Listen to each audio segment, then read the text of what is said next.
Good morning, everybody. Sorry for the delay, but it's 9:34, so we're going to start our Human Services Committee. I like to call this meeting to order. Please call the roll. Chair Swarzy? Here. Member Cahill? Here. Member Garcia? Here. Member Desart? Member Galassi? Member LaPlante? Okay. The chair chooses, okay, I'm sorry. Under the authority of the county board rules, I appoint member Sadia Covert to serve as temporary member of this committee to establish quorum. So thank you, Sadia, for being here. Okay. And of course, a lot of interesting things going on in public works, and that's why we're running this late. So we're going to, well, first, is there any public comment? No public comment. Okay. We're going to mix up the agenda a little here. We're going to go to item 6 because we have a recognition. We would like to recognize length of service award to Mr. Paul O'Connell, who has served 20 years in the Family Center.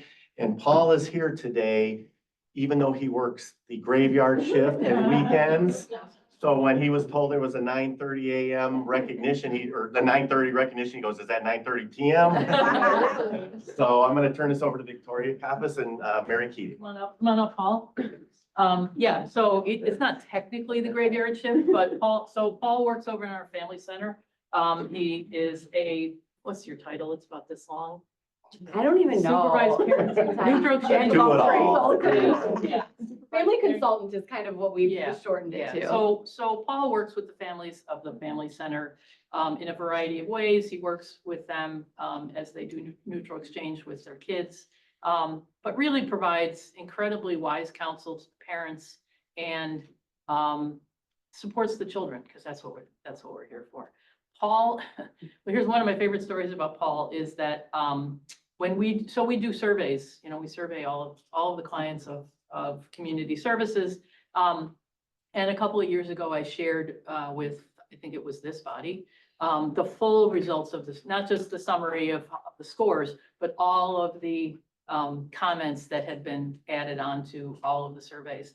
And one of the board members, after looking, goes, "Who is Paul?"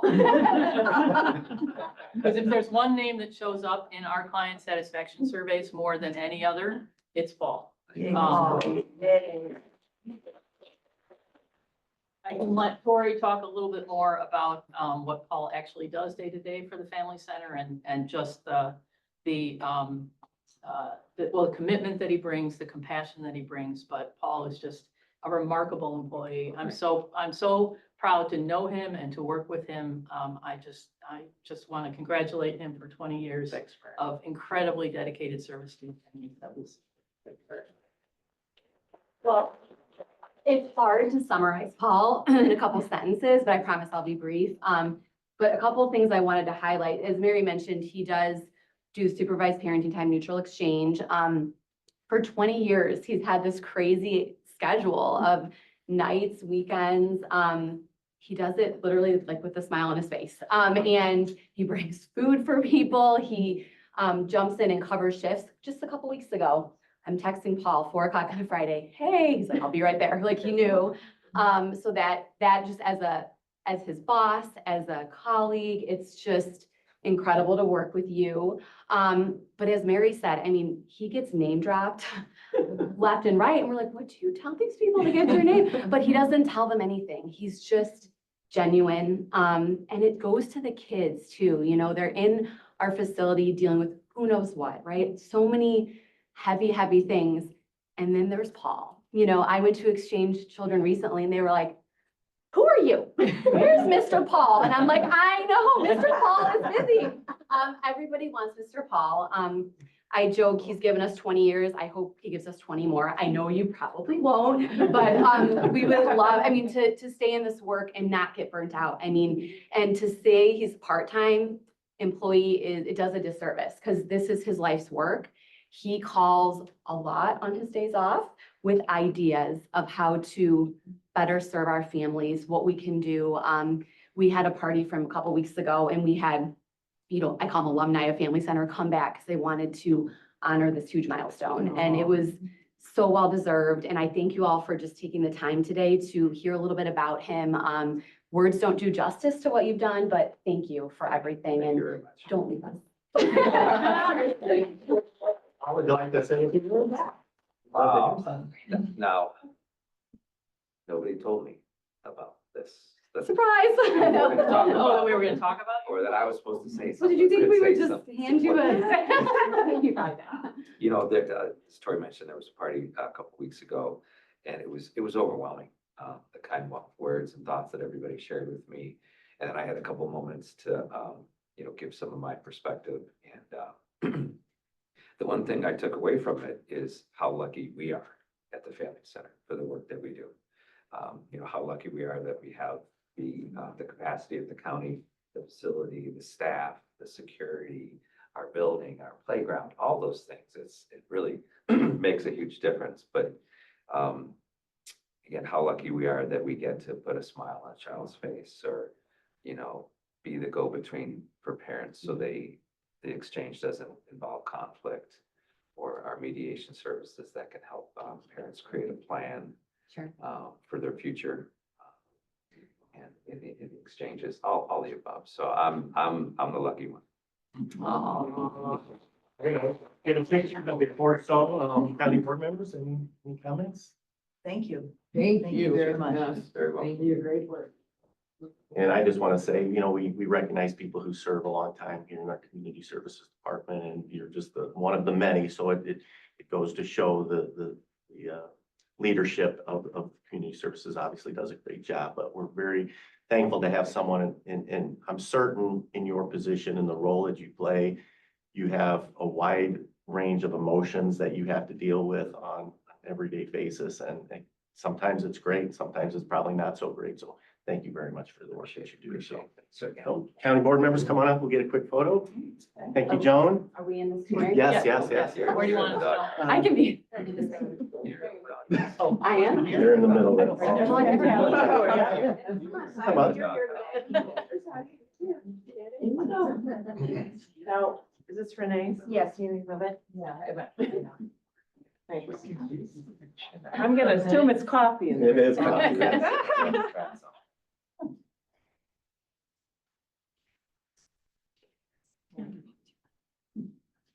Window dress a little bit more. Everybody say Paul. Oh. Thank you very Thank much. Oh my Thank you gosh. very Wow, much. thanks Thanks so for being here. Nice meeting you. Thank you so much. I appreciate it. Very appreciative. Chilly this morning. Thanks, Thanks, Mary. Paul. Thank you. Yes. Okay. you. Yes. Yes. All right, thank you all. And moving on with regards to my remarks, you guys were all at our county board meeting last week when we presented the Small Human Services grant program, round 2. So that kicked off on Wednesday. The portal opened up Wednesday, and according to our finance staff, we have 1 application so far. So Is there a link you can send us so we can put it out? Would you I mind can email doing? you if you want. Thank you. I'd appreciate that. okay, any questions on that, why we're talking about it? Okay, I'd like to have Mary Keating come up to just give us an update. As we know from last Tuesday, we spoke in depth of the Trump administration federal grant freeze. And of course, we mentioned that up to 80% of our community services budget is federally funded. And which is, potentially up to $20 million.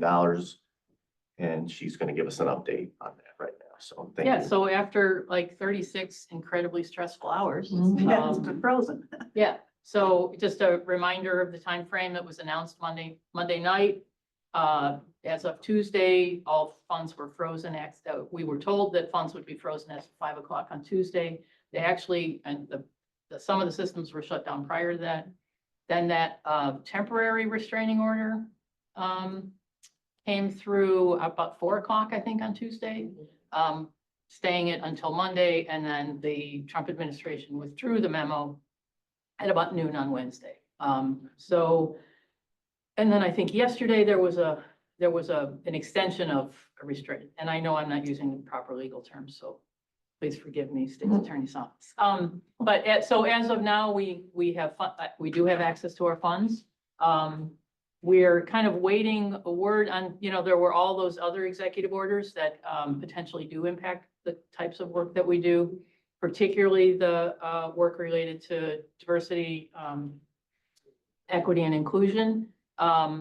We were on a call yesterday with National Association for County, Community and Economic Development. There were about 200 people on that call from counties around the country who work with the HUD funds that we work with. Word is that HUD staff have been advised that they can't speak to anybody outside for the time being. So we're not getting any kind of direction on the kinds of work. So there's fair housing work that we need to be funding and doing. There's outreach to women-owned and minority contracting businesses that are part of our requirements. We really have no idea where those stand at this point. So we're sort of, we're continuing the work as is. On the state level, a lot of our federal funds, a lot of our funds come through the state, but they are federal. So the state's been advised that they have received the first quarter of the CSBG funding. And so you'll see the CSBG funded grants are actually on the agenda today. All of our agreements state that if we don't get the federal funding, the grant is canceled basically. So we're comfortable going forward with these agreements because if the funds don't come through, we're not ultimately on the hook for that. So that's kind of where we are at this point. As we know, the 2025 federal budget still hasn't been passed. The continuing resolution expires March 9th, somewhere around there. What is it? I believe it's March 9th or 10th. Yeah, somewhere around there. So Congress will have to act at some point in the next 5 weeks to determine the 2025 budget. Obviously, they could do another continuing resolution. I think everybody's hope is that they just fund 2025 and then really start focusing on 2026. So that's what we know about what we do. Obviously, other organizations in the county, other nonprofits have been impacted more significantly than we have at this point. So March 14th, Mary. thank you, March 14th. Questions, yes? Yes, so we were talking over in Public Works, or environmental, what piece of our funding is not related to federal, but coming from state? Is there specific state grants that doesn't even affected by the federal government? There's a little, we have a little bit of state money. Just a So there's little. a small portion of our LIHEAP program that it's called LIHEAP supplemental. So there is a portion that comes from your utility bill. And so that comes through the state, is not impacted by the feds. There's a little bit of rental assistance money and case management money that we get from the state. I don't have those dollar figures off the top of my head, but I'm going to say between the LIHEAP supplemental and the couple of small state grants, we're probably in maybe somewhere around $1 million. Maybe a fairly small percentage of what we do. We do have some county money in the department. About 4 million of our $25 to $30 million budget is county. So we're, as I said, we're about 80% federal. Wow. I just want to say, I'm just so sorry, I'm distressed that I know you as the director and all the staff has had to deal with over this. My heart breaks for you because no one should be, when you're trying to help people in the way that I know your staff and you are trying to do, this is not something that should be thought about. You should be able to help. And it to me is just so frustrating, really. So I'm so sorry. I appreciate that, but what I really appreciate was the sort of unanimous support of the board last Tuesday morning that we would continue payroll while the dust clears. That was, Absolutely. that was crucial for staff to first and foremost, they want to make sure they're going to get paid. So Of course. thanks for that support. And, we find everything out through the news sources that everybody else does. So, but if there's anything, that we become aware of, that we need to let the board know, we'll certainly send them out. Any other questions? Thank you very much. Okay. Okay. Any, would the board members have any comments this morning? Okay, seeing none, we'll move on to our agenda items. I will take a motion to approve HSP 425, recommendation for the approval of a contract. We think you need them for minutes. Sorry. All right, moving back to item number 5. I'll take a motion to approve the minutes.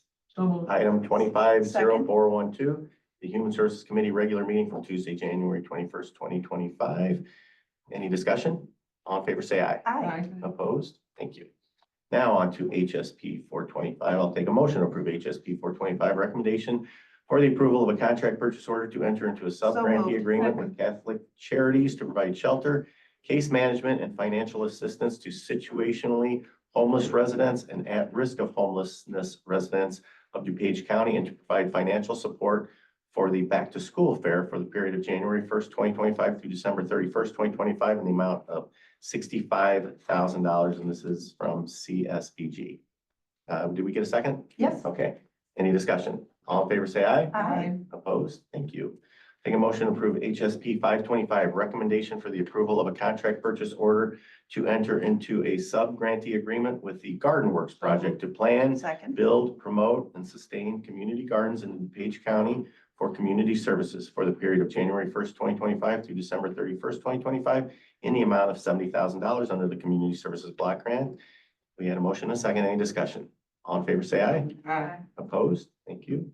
I'll take a motion to approve HSP 625, recommendation for the approval of a contract purchase order to enter into a sub-grantee agreement with 360 Youth Services to provide case management, housing, job, coaching, preparedness, transportation, educational service, and GED coaching to homeless youth in DuPage County for community services for the period of January 1st, 2025 through December 31st, 2025 for a contract total not to exceed $37,000 under the Community Services Block Grant. Any discussion? All in favor, say aye. Aye. Opposed? Thank you. I'll take a motion to approve HSP 725, recommendation for the approval of a contract purchase order to enter into a sub-grantee agreement with Teen Parent Connection to provide car seats, Second. booster seats, diapers, formula, wipes, and car seat safety training to low-income residents of DuPage County for community services for the period of January 1st, 2025 through December 31st, 2025 for a contract total not to exceed $40,000 under the Community Services Block Grant. Any discussion? All in favor, say aye. Aye. Opposed? Thank you. I'll take a motion to approve HSP 825, recommendation for the approval of a contract purchase order to enter into a sub-grantee agreement with Outreach Community Services, Inc. to provide case management, counseling, job training readiness, work experience, transportation, and GED assistance to low-income youth residing in DuPage County for community services for the period of January 1st, 2025 through December 31st, 2025 for a contract total not to exceed $100,000 under the Community Services Block Grant. Any discussion? All in favor, say aye. Aye. Opposed? Thank you. I'll take a motion to approve HSP 925, recommendation for the approval of a contract purchase order to enter into a sub-grantee agreement with Home DuPage, Inc. to provide financial literacy, counseling, and workshops, budget and credit counseling to low-income residents in DuPage County for community services for the period of January 1st, 2025 through December 31st, 2025 for a contract total not to exceed $46,888 under the Community Services Block Grant. Any discussion here? All in favor, say aye. Aye. Opposed? Thank you. Take a motion to approve HSP 1025, recommendation for the approval of a contract purchase order issued to KCI USA Inc. for rental of wound vac therapy and medical supplies for wound and skin care for the DuPage Care Center for the period February 24th, 2025 through February 23rd, 2026 for a total contract amount not to exceed $37,480. Any discussion? All in favor, say aye. Aye. Opposed? Thank you. I'll take a motion to combine consent items 9A, 9B, 9C. I didn't get a motion a second. Yes. Yep. Oh, sorry, I didn't hear. Any discussion? All in favor, say aye. Aye. Okay. Take a motion to approve item 250413, decrease and close PO number 6035001, serve issued to Healthy Air Heating and Air Inc. in the amount of $85,155.92 because the contract has expired. Item 240414, decrease and close PO 6033001, serve issued to Healthy Air Heating and Air Inc. in the amount of $107,472.60 due to the contract expiring. And item 250415, decrease and close PO 5923001, serve issued to Chicago United Industries Limited in the amount of $37,201 due to the contract expiring. Question. Yes, yes. So explain to me how these contract expires work. Does that mean that it expired, but then we reinstated them for another time period?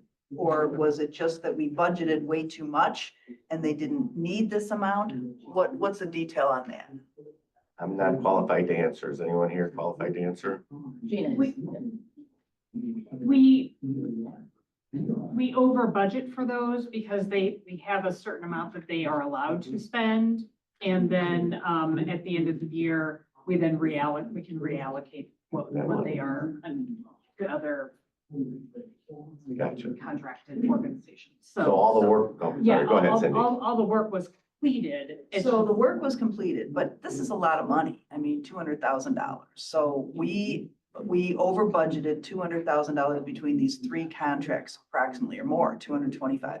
So is it just one line item then in the budget that you move over to another like capital projects within the care center or how does that work? This is weatherization funding. Okay, weatherization funding, okay. So I don't know if that means- weatherization funding provides energy efficiency improvements to individual homeowners. And it's Oh, funded by, okay. it's funded by three different funding sources, three or four. Like 4 technically.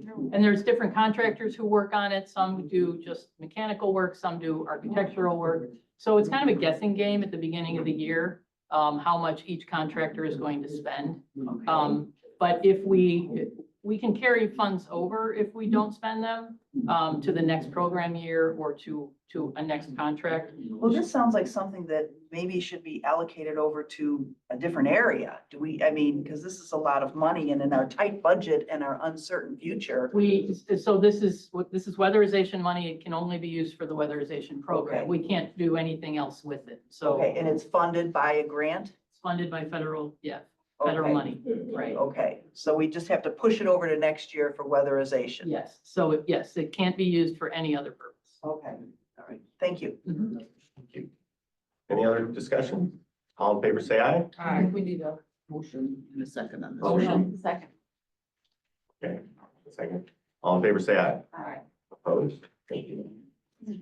Okay, we do not have any residency waivers, so Janelle. This is Anita. Janelle's out of the office today, so I will be talking about giving you an update.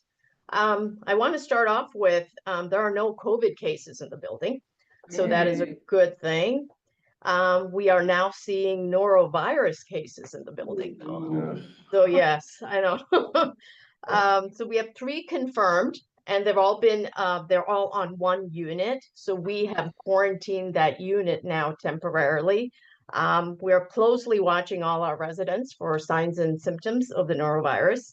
One of the ways we are containing it is we have ongoing and continuing education of staff regarding infection prevention methods and hand hygiene. Because the interesting thing about noroviruses, these alcohol sanitizers don't kill it.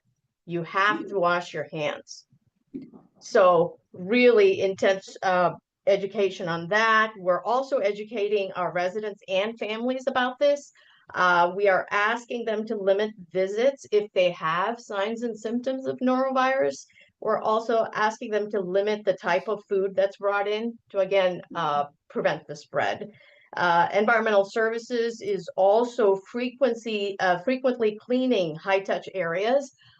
Besides washing your hands, Clorox-based products or bleach-based products kill the virus. So we're doing frequent cleaning now with the bleach-based products. So fingers crossed, no one new with symptoms, so we will continue to watch. That's all I have. Thank you, Anita. Any questions from Oregon? Okay, thank you very much, Anita. Thank you. Turning it back over to Mary for community services update. Thanks. Before we get to the Giving DuPage update, I just had 2 other quick things. On next week's agenda, I haven't even told you this yet. We're gonna need to discharge this committee. We received a grant for 211 services for $57,000. We received it too late to get on this agenda, so we need to accept and appropriate it next week. So Who's that from? that's from the state. In terms of the small agency grant notice, there were questions about, how we would get the word out. Giving DuPage sent the press release out to 1,500 emails, estimating between 400 and 500 agencies. Our friends at DuPage Foundation sent it out to 370 individuals who received their grant notices. And then all the agencies on our 211 database received it, and we put it in our 211 newsletter. So we're getting quite the word out through our channels.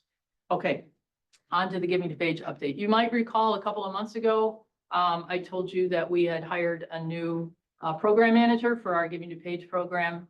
That position had been open for a little while as we did some kind of rethinking about the nature of the organization and how we would move forward with their board and because it is a separate 501c3. So I asked Taylor Endicott, who is our new program manager, who's been doing a tremendous job the last couple of months.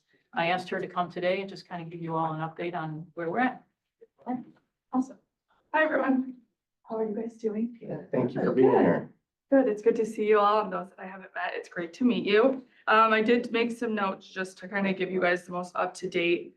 So the biggest thing that we looked at was the volunteer portal, and that is the portal that's used by the community to volunteer for different opportunities that are available. When I had started, we had a little over 900 opportunities dating back to 2014.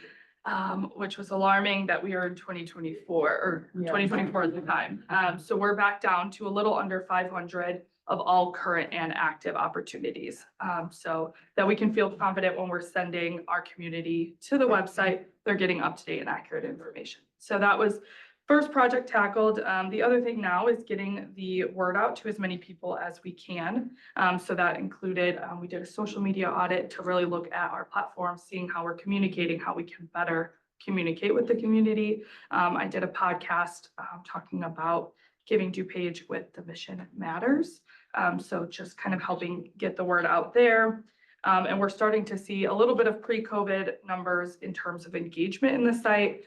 We haven't seen it yet with the registration. So that's going to be the next portion that we really tackle. The other part is really re-engaging the board. The board was kind of stagnant for a little over a year. And so they were ready to get active and ready to go again. And now we're actively recruiting community members that are interested in joining the board and really connecting that bridge between DuPage County and Giving DuPage to just show that support even more. And then, as you guys have hopefully heard, is Giving DuPage Days will be back this year on May 1st. It's 24 hours, midnight to midnight. We will be raising funds for nonprofits that register. That registration is open February 17th through March 14th. And then we'll do a big social media push following that to get the word out even more. And I would just ask that if you guys have anybody that is interested, please share with your nonprofit partners to get registered. Yeah. Question, Chair. Yeah, please. What is the difference between Giving DuPage and DuPage Foundation? You want me to take that? Taylor? Well, Yeah. Oh, it's a mission, right? It's a completely Okay. separate mission. Okay. The mission of Giving DuPage is primarily to promote volunteerism. Okay, The mission of DuPage Foundation is to harness Right. philanthropy. Right. Primarily through large donors and large corporations. okay. The county has served as the volunteer center of DuPage County since the 70s. Okay, So we sort of rebranded the volunteer center into the Giving DuPage. okay, got it. I just didn't know what it Giving was. DuPage Okay. brand. Yeah, so we're certainly companions, but very, very different missions. Okay. Yeah. Hey, oh. So, Taylor, thank you. Yeah. So did I hear you say the portal for this kicks off this month? So the portal is open and active. So it's been active since 2014. Oh, it's always open. Always open. Yep, Okay. it is always open. It is always being monitored by us. It just hasn't been updated or opportunities taken down that may have expired. So, yeah, for 10 years.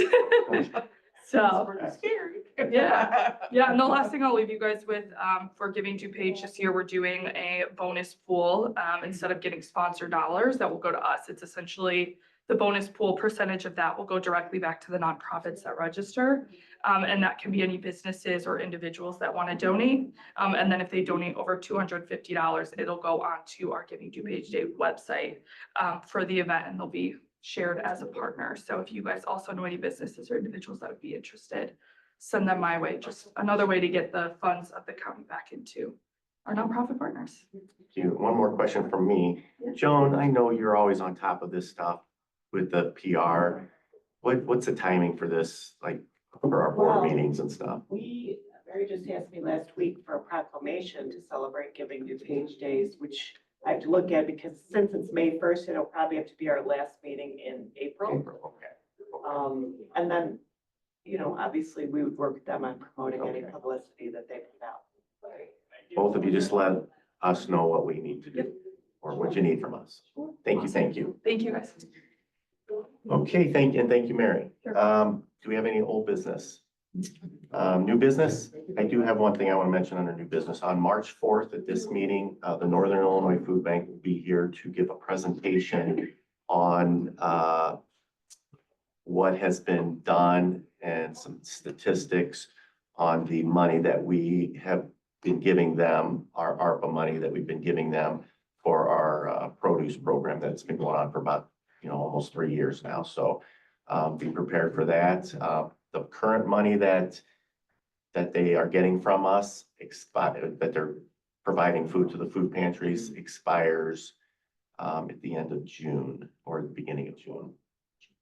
The end of June. End of June. So we'll have some decisions to make. We have approximately $1 million for 2025 for our food program. So we'll get some information from them and we'll have some discussions. So, okay. Motion to adjourn? So moved. All in favor, say aye. Aye. Thank you very much.